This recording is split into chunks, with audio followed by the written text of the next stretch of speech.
وہ کوئی معمولی انسان نہیں ہو سکتا ہے، وہ کوئی نیک اور عظیم انسان ہی ہو سکتا ہے۔ ایک اور شعر اس کا، حضور یار ہوئی دفتر جنوں کی طلب، گرہ میں لے کے گریباں کا تار تار چلے۔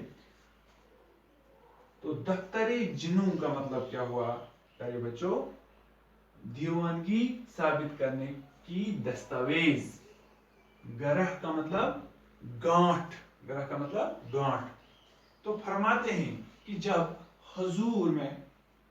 جب محبوب کے حضور ہمیں جواب دہی کے لیے طلب کیا گیا اور دیوانگی کے ثبوت مانگے گئے، تو ہمارے پاس دیوانگی کی حالت میں چاک کیا ہوا اپنا گریباں تھا۔ ہم اس پھٹے گریباں کے ٹکڑے لے کے محبوب کے پاس پہنچے تاکہ اپنی دیوانگی کے ثبوت پیش کر سکیں۔ تو اس غزل کا آخری شعر جو اس کا مقطع ہے، مقام فیض کوئی راہ میں جچا ہی نہیں، جو کوئی یار سے نکلے تو سوئے دار چلے۔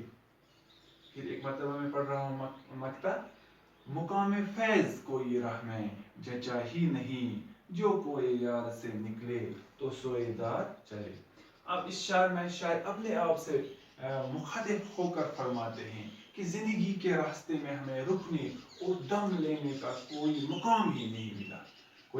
ہم محبوب کی گلی سے، کوئی یار کا مطلب کیا ہوا؟ محبوب کی گلی، اور سوئے دار کا مطلب سولی، یعنی جیسے ہی ہم محبوب کی گلی سے نکلے تو فوراً سولی کی جانب چل پڑے، گویا ہمیں اطمینان کی سانس لینا نصیب نہ ہوئی۔